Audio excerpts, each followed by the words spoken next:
Hello friends, आज की class के अंदर हम लोग डिस्कस करेंगे इलास्टिसिटी ऑफ डिमांड। तो सबसे पहले देखते हैं असिस्टेंट डायरेक्टर एग्जाम पे यहां से क्या क्वेश्चन आया है इलास्टिसिटी ऑफ डिमांड पे। देखिए क्वेश्चन क्या है, define demand.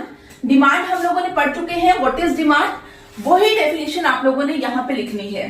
Then elasticity of demand, explain with suitable examples the different types of elasticity of demand. देखिए अभी तक हम लोग ये सारी चीजें पढ़ेंगे, लेकिन एक इंपॉर्टेंट पॉइंट यहाँ पे मैं आप लोगों के साथ शेयर कर दूं। सूटेबल एग्जाम्पल्स की अगर बात कर रहे हैं यहाँ पे, आप लोगों को हर चीज की एग्जाम्पल आना जरूरी नहीं होता। ये जरूरी नहीं है कि आपको हर चीज की एग्जाम्पल आए, बट आपको ये पता होना चाहिए कि हम एग्जाम्पल किस तरीके से फ्रेम करेंगे। ठीक है, अब यहाँ पे जैसे मैं आप लोगों को बताऊंगी इलास्टिसिटी ऑफ डिमांड की डिफरेंट टाइप्स क्या है। यहाँ पे मेरे इस पॉइंट को प्लीज ध्यान से समझना।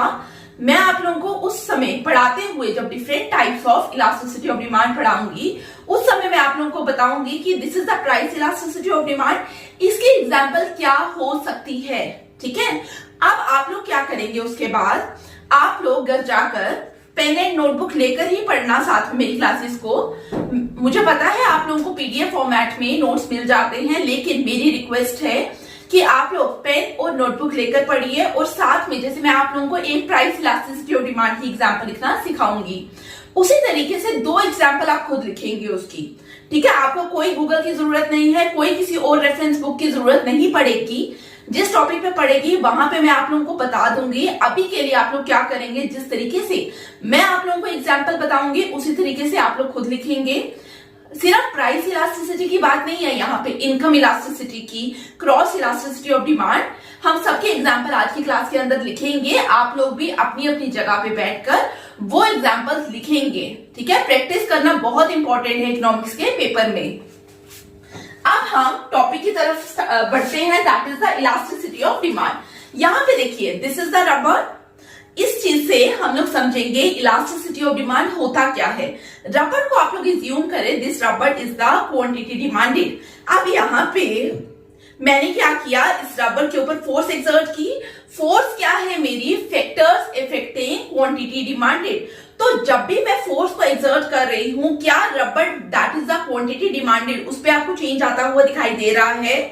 तो यहाँ पे इलास्टिसिटी ऑफ डिमांड पे हम यही कॉन्सेप्ट पढ़ते हैं कि जब भी ये जो आपके फैक्टर्स है दैट इफेक्ट्स द डिमांड वो चेंज होते हैं, तो आपका क्वांटिटी डिमांडेड में कितना चेंज आता है। ये जो पूरा कॉन्सेप्ट है हम इसको क्या कहते हैं इकोनॉमिक्स में, this concept in economics is known as the elasticity of demand. तो आप लोगों को पता चला इलास्टिसिटी ऑफ डिमांड की अगर हम बात करें, ये क्या है कि किस तरीके से क्वांटिटी डिमांडेड चेंज होती है due to change in the factors affecting demand. अब कौन कौन से फैक्टर्स अफेक्टिंग डिमांड है, देखिए आप लोगों ने डिमांड वाली क्लास में हम लोगों ने डिस्कस किया फैक्टर्स अफेक्टिंग डिमांड।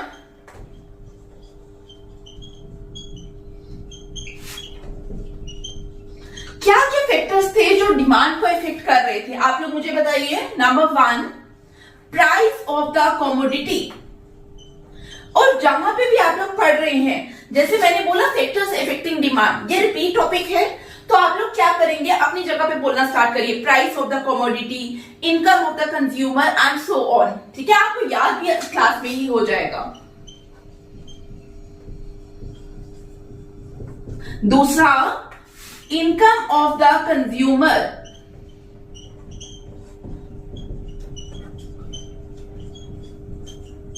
तीसरा price of the related commodities.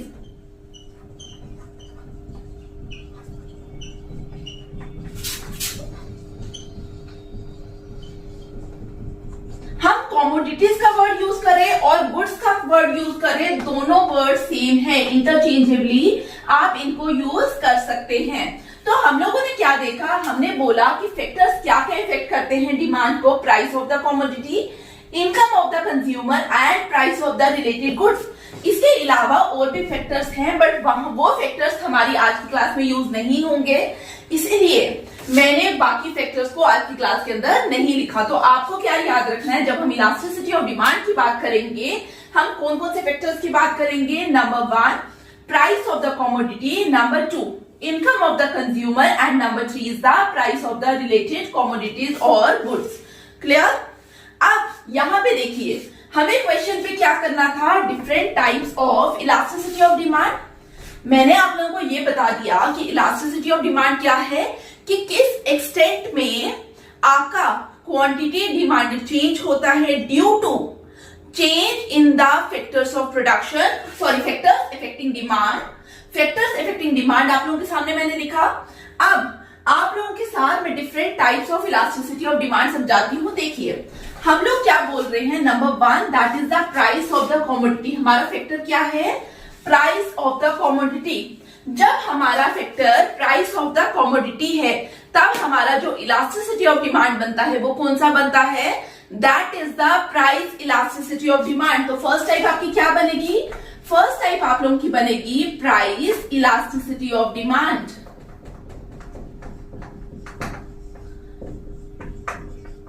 तो अब आप लोग मुझे बताइए what do you mean by price elasticity of demand. मैंने आप लोगों को इलास्टिसिटी ऑफ डिमांड की डेफिनेशन पढ़ाई अभी, ठीक है। आप लोगों को नोट्स में डेफिनेशंस मिल जाएंगी, अभी आप सिर्फ समझने की कोशिश करिए, ठीक है। तो प्राइस इलास्टिसिटी ऑफ डिमांड क्या होना चाहिए कि आपकी क्वांटिटी डिमांडेड, क्योंकि चेंज किस पे आ रहा है, चेंज क्वांटिटी डिमांडेड पे आ रहा है, कितना चेंज, ठीक है, extent of change in quantity demanded, किसकी वजह से, due to change in the price of the commodity, that is what, that is the price elasticity of demand. Extent of change in quantity demanded due to change in price of the commodity, ठीक है। This is what, this is the price elasticity of demand. अब आप लोगों ने law of demand पढ़ा था। Law of demand क्या बोलता है,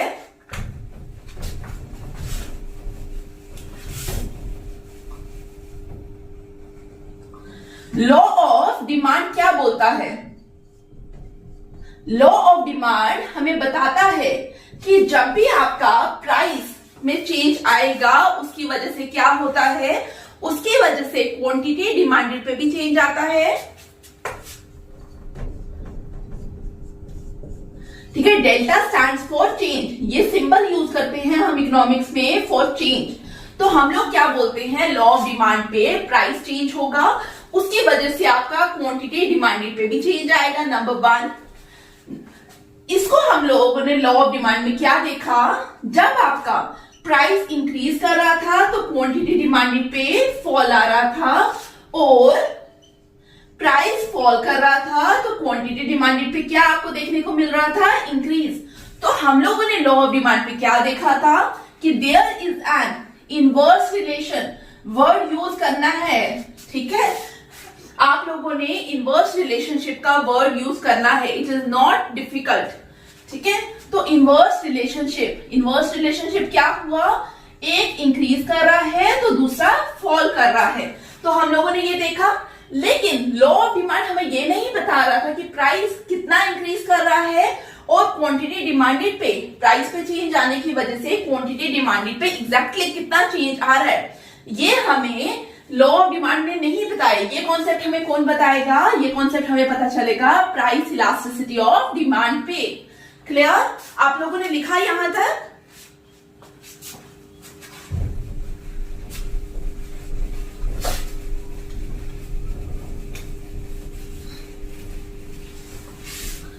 अब आप लोग डेफिनेशन लिख सकते हैं प्राइस इलास्टिसिटी ऑफ डिमांड की। एग्जांपल्स हम बाद में पढ़ेंगे, पहले मैं आप लोगों को टाइप्स पढ़ाऊंगी, ठीक है। फिर हम लोग बात करेंगे इनकम इलास्टिसिटी ऑफ डिमांड की। दूसरा फैक्टर क्या था, इनकम ऑफ द कंज्यूमर।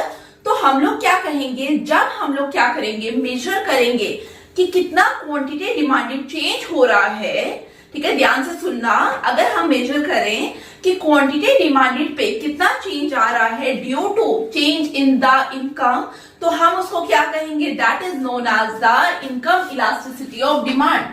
तो आप लोग टाइप्स कैसे लिख सकते हैं, depending upon the factor affecting demand, हम लोग क्या कर सकते हैं, इलास्टिसिटी ऑफ डिमांड की टाइप लिख सकते हैं।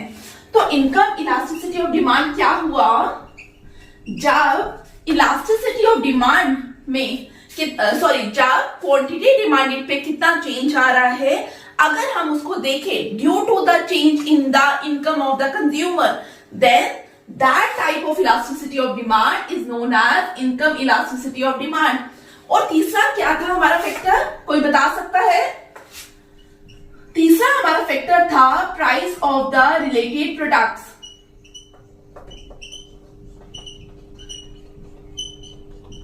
Price of the related products की अगर हम बात करें तो यहां पे हमारे दो तरीके से प्रोडक्ट्स आते हैं। नंबर 1 इज द सब्स्टिट्यूट्स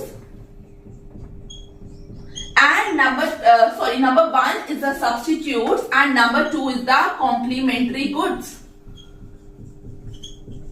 जब हम सब्स्टिट्यूट्स की बात करते हैं, सब्स्टिट्यूट्स का क्या मतलब बताया था मैंने आप लोगों को कि अगर एक गुड की जगह मैं दूसरा गुड यूज कर सकूं, देन वो मेरे गुड्स क्या होंगे? सब्स्टिट्यूट्स। जैसे चाय और coffee, tea and coffee are what? Tea and coffee are substitutes.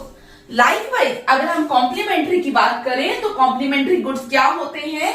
जब हम लोग क्या करते हैं, जब हम दो गुड्स को साथ में यूज करते हैं, वो गुड्स क्या होते हैं? कॉम्प्लीमेंट्री। जैसे आप लोग क्या बता सकते हैं? Bread and butter. दूसरे एग्जाम्पल आप लोग क्या दे सकते हैं? Car and petrol. अब यहां पे आप लोग थोड़ा सा ध्यान से समझना price of the related goods, और ये वाली टाइप थोड़ा सा ध्यान से समझना। और ये जो हमारी टाइप है, इसका नाम क्या है? इसका नाम है क्रॉस इलास्टिसिटी ऑफ डिमांड।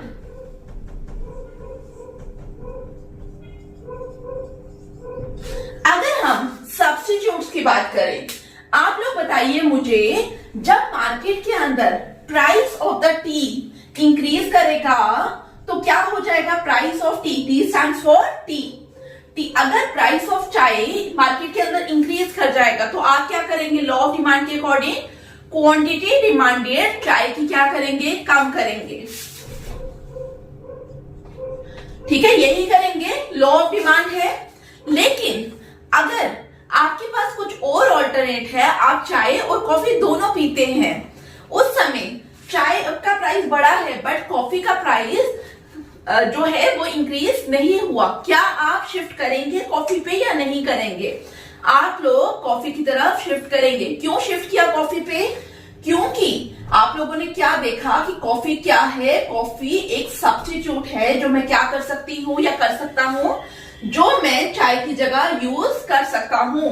तो हम लोगों ने क्या किया? हमने जैसे ही देखा प्राइस ऑफ द चाय इंक्रीज किया तो क्वांटिटी डिमांडेड चाय की तो कम होगी। This is simple law of demand. But यहाँ पे अगर आप लोग ध्यान से देखें, इसके साथ हुआ क्या? जो कॉफी की क्वांटिटी डिमांडेड है वो इंक्रीज कर गई। तो हम लोगों ने क्या देखा? अगर आप लोगों से मैं रीजन पूछूं तो आप लोग क्या कहेंगे कि मैम एक ही जगह पे हम दूसरा गुड क्या कर सकते हैं? यूज कर सकते हैं। तो इकोनॉमिक्स में हम इसको क्या कहते हैं? Substitute goods. ठीक है, एक केस ये हो सकता है और दूसरा केस क्या हो सकता है हमारे पास?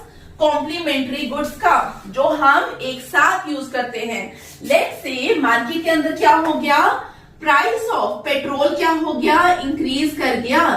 आपने क्या करना था? गाड़ी परचेज करनी थी। ठीक है, जब प्राइस ऑफ पेट्रोल इंक्रीज करेगा तो आप लोग मुझे बताइए, क्या आप पेट्रोल की क्वांटिटी को ज्यादा डिमांड करेंगे, कम करेंगे? आप कम डिमांड करेंगे। क्यों कम कर रहे हैं? Because of law of demand. Law of demand के अकॉर्डिंग आप लोगों ने क्या किया? जब प्राइस ऑफ पेट्रोल इंक्रीज किया, आपने directly quantity demanded of petrol क्या कर दी? कम कर दी। क्योंकि अब आपको ज्यादा पे करना पड़ रहा है पॉकेट से, और ज्यादा तो हम लोग कोई खर्चा नहीं करना चाहते। ठीक है, दूसरा आप लोगों ने क्या किया? आपने क्या लेना था? गाड़ी लेनी थी। जब आपने गाड़ी परचेज करनी थी, इस समय जब price of the petrol increase कर रहा था, आपने क्या देखा कि मुझे गाड़ी को डिले कर देना चाहिए। तो आपने क्या किया? क्वांटिटी डिमांडेड ऑफ कार आपने क्या कर दी? कम कर दी। क्यों कम की? क्योंकि अगर आप गाड़ी ले आते तब आपको क्या लेना पड़ता? रोज आपको पेट्रोल परचेज करना पड़ता। और जैसे ही हमने देखा कि आपको रोज पेट्रोल परचेज करना पड़ता, इसका मतलब पेट्रोल के लिए अब आपको क्या करना पड़ता? प्राइसेस ज्यादा पे करने पड़ते। ठीक है, क्या करना पड़ता, प्राइस पेट्रोल के लिए आपको क्या करना पड़ता, ज्यादा पे करना पड़ता। क्लियर। तो हमने क्या देखा बेसिकली इन दोनों में, हमने ये देखा कॉफी के प्राइसेस को हम लोग नहीं देख रहे, हम लोगों के यहाँ पे प्राइस ऑफ द कॉफी ना ही चेंज हुआ,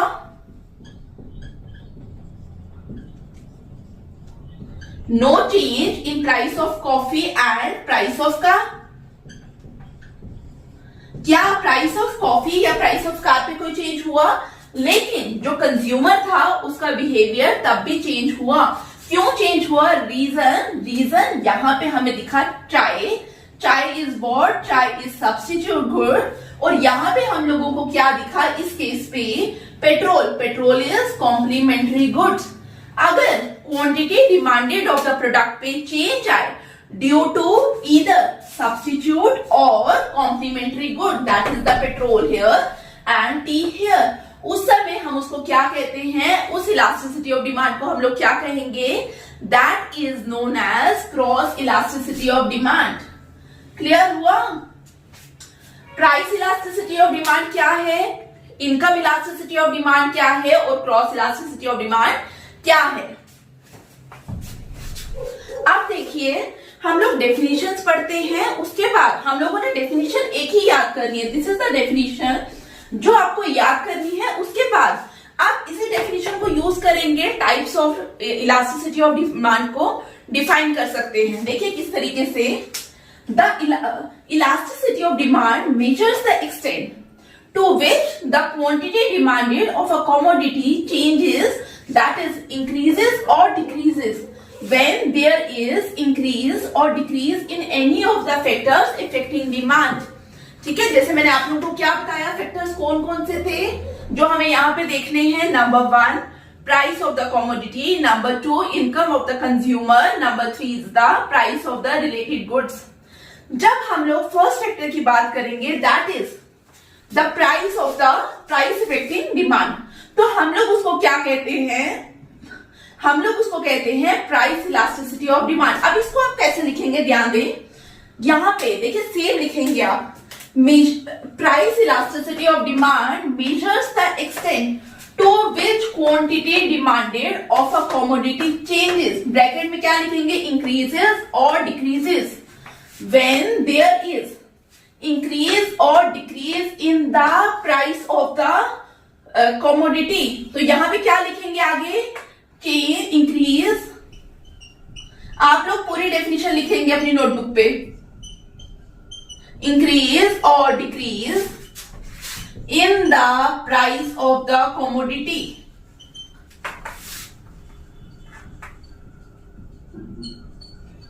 क्लियर, ठीक है। नंबर 2 आप लोगों ने क्या देखा, इनकम इलास्टिसिटी ऑफ डिमांड।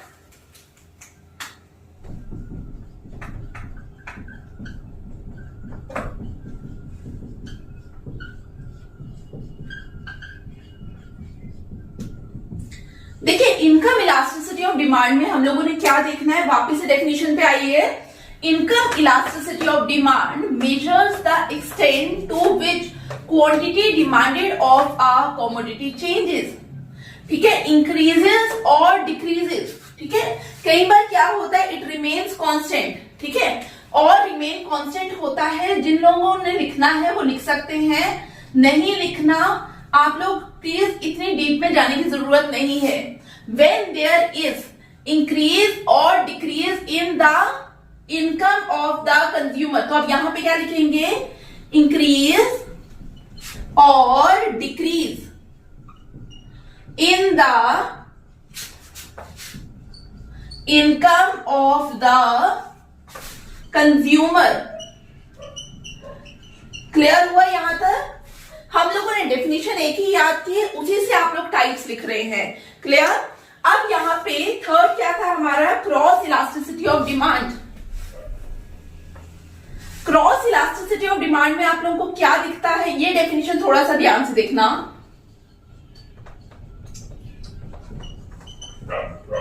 हम लोगों ने क्रॉस इलास्टिसिटी ऑफ डिमांड में क्या देखा था, जब हमारा लेट से प्राइस ऑफ टी इंक्रीज किया था, उसकी वजह से क्वांटिटी डिमांडेड ऑफ कॉफी क्या कर गई थी, इंक्रीज कर गई थी। और एक और चीज मैंने आप लोगों को बताई थी, प्राइस ऑफ पेट्रोल इंक्रीज कर गया था, तो क्वांटिटी डिमांडेड ऑफ कार क्या कर गई थी, फॉल कर गई थी। तो हम लोगों ने क्या देखा यहाँ पे, क्रॉस इलास्टिसिटी ऑफ डिमांड में क्वांटिटी डिमांडेड किसी कॉमोडिटी की चेंज हो रही है, but due to change in the price of some other commodity.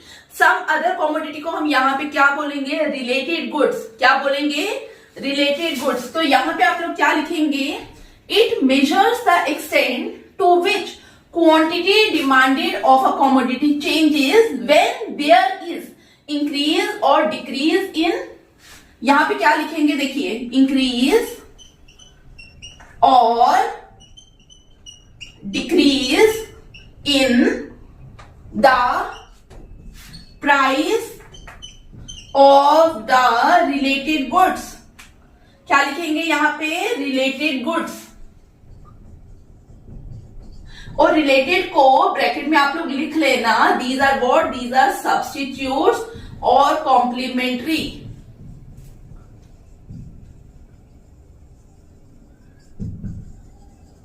तो आप लोगों ने देखा किस तरीके से हम लोगों ने एक डेफिनेशन से 4 डेफिनेशंस लिखी। ठीक है, क्लियर। अब आप लोग टाइप्स लिख सकते हैं, कोई डाउट?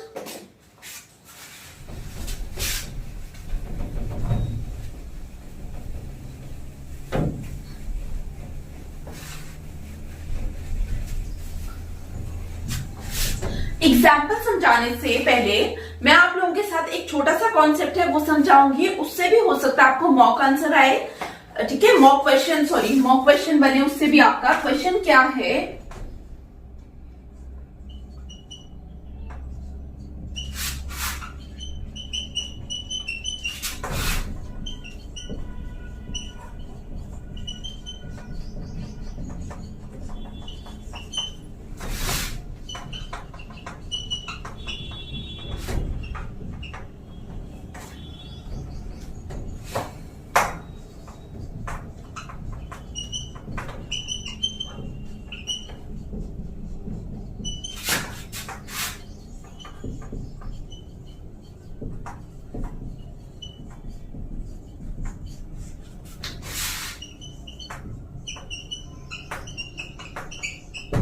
ठीक है। दीज आर द 2 क्वेश्चन जो आप लोगों को प्रैक्टिस करने हैं, इनको हम लोग मॉक क्वेश्चन के अंदर रखेंगे। देखिए, how to measure price elasticity of demand. हम लोग क्या करते हैं, जब हमें price elasticity of demand measure करना होता है, हम क्या लिखते हैं, price elasticity of demand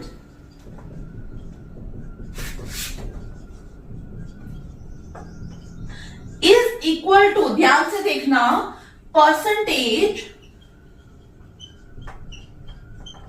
change in quantity demanded. आप लोग पूरा भी लिख सकते हैं, शॉर्ट में भी लिख सकते हैं, divided by percentage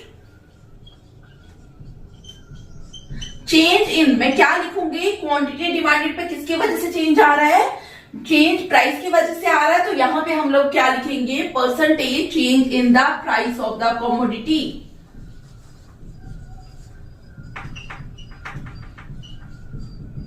this is equal to percentage change in the quantity demanded. आप लोग कैसे निकालते हैं, delta Q divided by Q into 100 whole divided by delta P divided by P into 100। हम लोगों ने बेसिकली ये कैसे लिखा, जैसे आप लोग मार्क्स निकालते हैं अपने using percentage method. This is the percentage method कि कितना चेंज कितना आया है, डिवाइडेड बाय टोटल क्वांटिटी जो इनिशियली आपको दी हुई थी, whole divided by delta P whole divided by P into 100। 100 cancel out हो जाएगा। This is equal to delta Q divided by delta P into P upon Q. ये हमारा किसका फॉर्मूला है, this is the formula of price elasticity of demand. Definition मैंने आप लोगों को ऑलरेडी दिखा दी थी। फॉर्मूला आप लोगों से पूछा जाए तो आप लोग लिख सकते हैं। देखिए, मेथड्स और भी है, लेकिन मैं आप लोगों को उतनी डिटेल में नहीं लेकर जा रही हूं। सिर्फ हम लोग एक मेथड पढ़ेंगे, that is the price elasticity of demand का। इसको हम लोग कहते हैं परसेंटेज मेथड। ये मैंने आप लोगों को इसलिए बताया, देखिए अगर आप लोगों के पास क्वेश्चन आ जाए how to measure price elasticity of demand और डायरेक्टली वो पूछ ले percentage method of price elasticity of demand, क्योंकि ये बहुत कॉमन मेथड है, बहुत एग्जाम्स में, क्योंकि 11th-12th में भी ये मेथड का जिक्र किया गया है, इसीलिए मैंने आप लोगों को बताया ये मेथड। ये मत सोचना कि बहुत डिटेल में है, 2 लाइनों की बात है, तो प्लीज इसको कर लेना। अब यहाँ पे आप लोगों को पता चला यहाँ पे क्या है। अब यहाँ पे हम लोग क्या करेंगे, टाइप्स की बात भी मैं इसी फॉर्मूला के अकॉर्डिंग करूंगी। कैलकुलेशन नहीं करवा रही हूं, हम लोग यहाँ पे कैलकुलेशन नहीं करेंगे, बट जब हम इसको मेजर करते हैं तो अगर समहाउ हमारी ये वैल्यू जो है delta Q upon delta P into P upon Q, ये हमारी वैल्यू ग्रेटर देन 1 हो सकती है, लेस देन 1 हो सकती है और इक्वल टू 1 भी हो सकती है। तो इस बेसिस पे हम लोग क्या करते हैं, हम लोग types of price elasticity of demand measure करते हैं।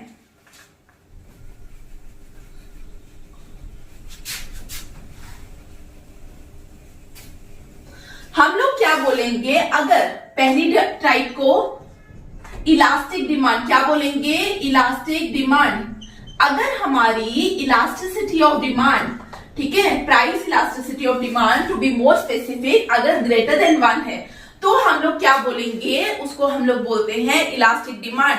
अगर आप इसको ध्यान से देखें, इसका मतलब क्या है, अगर आपके प्राइस में चेंज आ रहा है, थोड़ा सा चेंज आया आपके प्राइस पे, ठीक है, लेकिन उस थोड़े से चेंज में प्राइस में हुआ क्या, क्वांटिटी डिमांडेड पे ज्यादा चेंज आ गया, तो हम उसको क्या कहेंगे कि दैट इज इलास्टिक डिमांड। जैसे ये रबड़ था, मैंने क्या बोला, मैंने बोला रबड़ को मैंने जो फोर्स लगा रही हूं, this is what, this is factor affecting demand, और हमारे केस में फैक्टर क्या है, इट इज द प्राइस, ठीक है, यहाँ पे हमारा फैक्टर क्या है, प्राइस। मैंने बोला मैंने थोड़ा सा फोर्स लगाया, लेकिन क्वांटिटी डिमांडेड पे समहाउ बहुत ज्यादा चेंज आ गया।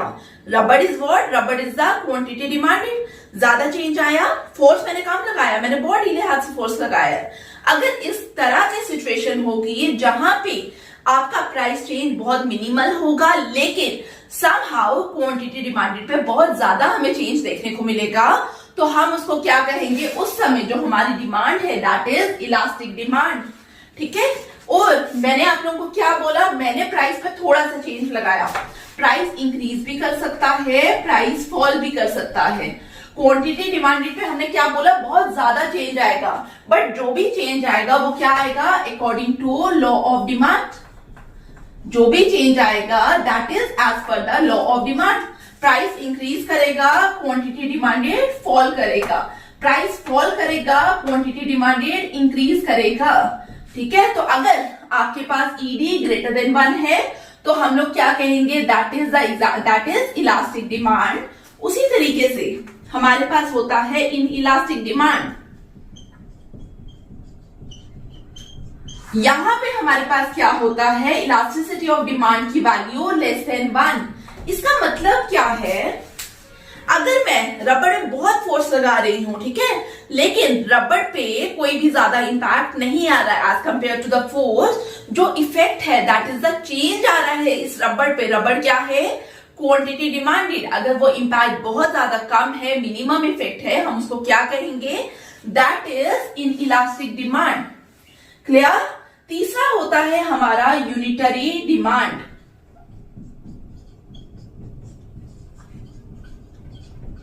यूनिटरी डिमांड क्या है, elasticity of demand equal to 1, ठीक है। यहां पे आप लोग ये लिखिए, फिर समझाती हूं।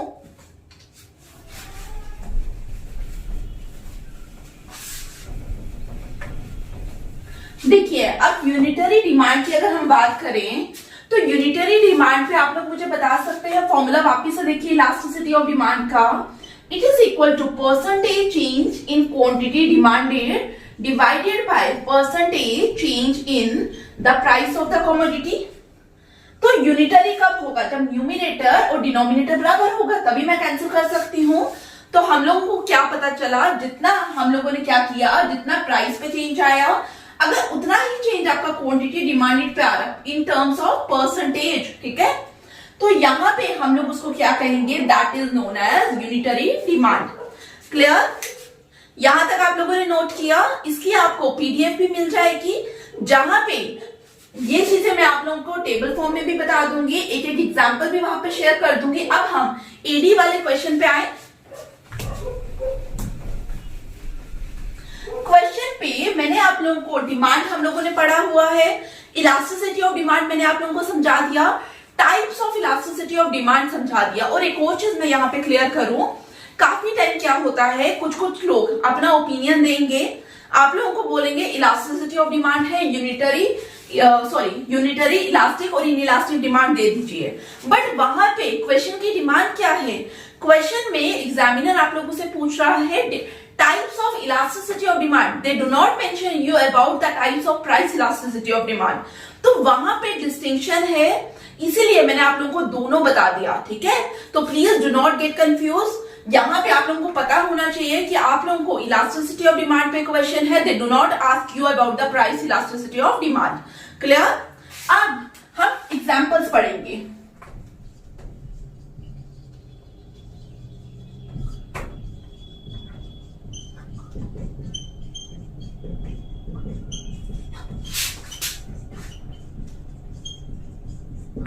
ठीक है, एग्जाम्पल आप लोगों ने डे टू डे एक्टिविटीज से निकालनी है। किस तरीके से निकालेंगे, लेट्स से आप लोग नमक यूज करते हैं घर पे, नमक का प्राइस कम हो गया, प्राइस ऑफ द सॉल्ट क्या हो गया, फॉल कर गया। जब price of the salt fall कर जाएगा, क्या आप बहुत ज्यादा नमक खरीदना स्टार्ट हो जाओगे? ठीक है, अपनी कॉमन सेंस यूज करिए, बताइए क्या जब price of the salt fall करेगा, क्या आप बहुत ज्यादा नमक घर पे खरीद के लाएंगे? नहीं लाएंगे। तो हम लोग यहाँ पे एग्जाम्पल पे क्या बोल सकते हैं, सॉल्ट का प्राइस कम हुआ लेकिन क्वांटिटी डिमांडेड पे बहुत ज्यादा फर्क नहीं आया। तो ये कौन सी डिमांड होगी, it is in elastic demand.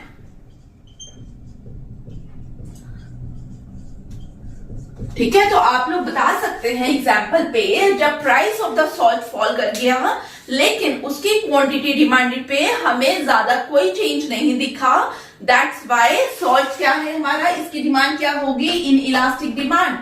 ठीक है, लिख सकते हैं। इसके अलावा कोई और एग्जाम्पल आपके दिमाग में आ रही है? आप लोगों का बॉडी वॉश पे, ठीक है, या किसी और चीज पे, किसी और कॉस्मेटिक प्रोडक्ट के ऊपर जो आप डेली बेसिस पे यूज करते हैं, लेट्स से फेस वॉश के ऊपर, फेस वॉश की क्या होगी, फेस वॉश पे आप लोगों को दिखा ऑनलाइन सेल।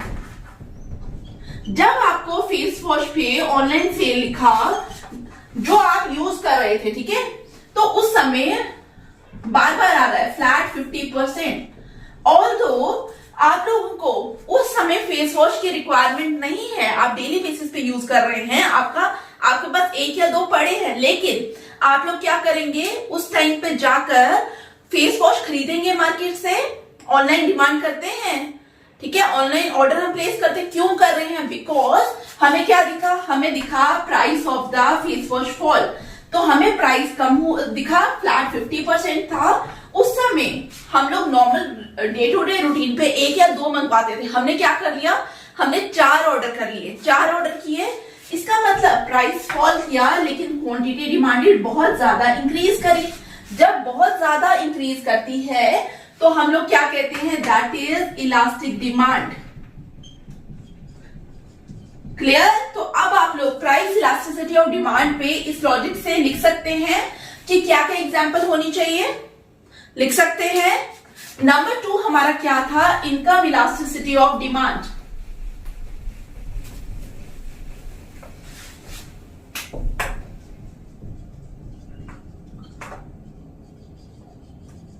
आप लोगों की इनकम बढ़ी, ठीक है, जब इनकम बढ़ती है तो हम लोग क्या करते हैं, हम लोग कुछ गुड्स को कंज्यूम करना छोड़ देते हैं।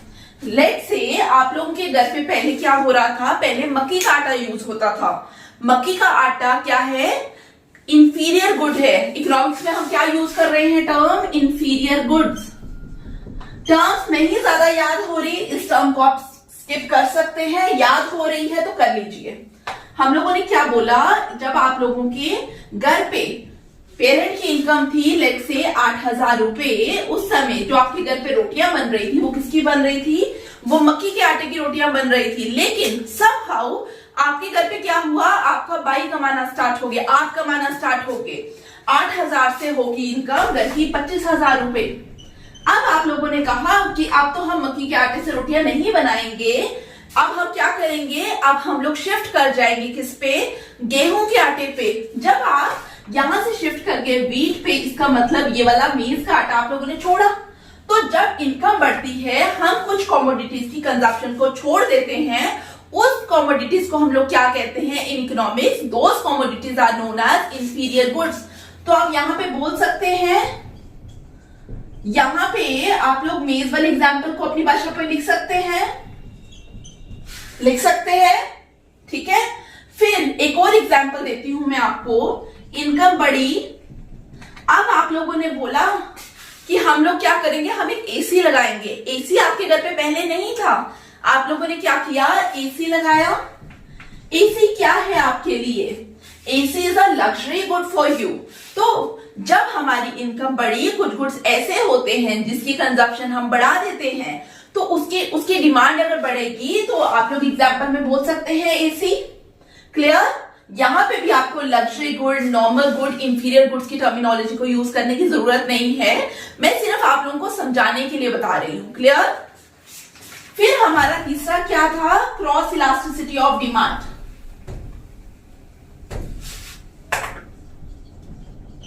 क्रॉस इलास्टिसिटी ऑफ डिमांड में मैंने आप लोगों को क्या एग्जांपल दी, चाय का प्राइस बढ़ा, डिमांड फॉर कॉफी क्या हो गई थी, इंक्रीज कर गई थी। तो आप लोग यहां पे ये एग्जांपल सेम देकर आप यहां पे क्या लिख सकते हैं, it is the example of substitute goods, दे सकते हैं एग्जांपल। फिर कॉम्प्लीमेंट्री गुड्स में भी आप एग्जांपल दे सकते हैं, प्राइस ऑफ पेट्रोल इंक्रीज कर गया, quantity demanded of car fall कर गई थी। रीजन आप लोग देंगे कॉम्प्लीमेंट्री गुड्स। एग्जाम्पल दे सकते हैं, एनी डाउट, ठीक है। तो अब आप लोग क्या करेंगे, अब आप लोग जो मैंने आप लोगों को समझाया, ठीक है, जब आपको पीडीएफ मिलेगी, लेक्चर देखिए, पीडीएफ देखिए, उसके बाद आप लोग क्या करेंगे, पीडीएफ देखने के बाद क्वेश्चन को अपनी लैंग्वेज में देखने की कोशिश करिए, लिखने की कोशिश करिए अपनी लैंग्वेज पे। जब आप लोग अपनी लैंग्वेज में क्वेश्चन को लिखने की कोशिश करेंगे, एग्जाम में आपको डिफिकल्टी नहीं आएगी, ठीक है। तो यहां पे मैंने आप लोगों को जो एग्जाम वाला क्वेश्चन दिया, एडी वाला, आप लोग वो लिखेंगे, ये वाला क्वेश्चन लिखेंगे, और जो तीसरा क्वेश्चन मैंने लिखा था बोर्ड पे ये लिखेंगे, ठीक है। Thank you for watching.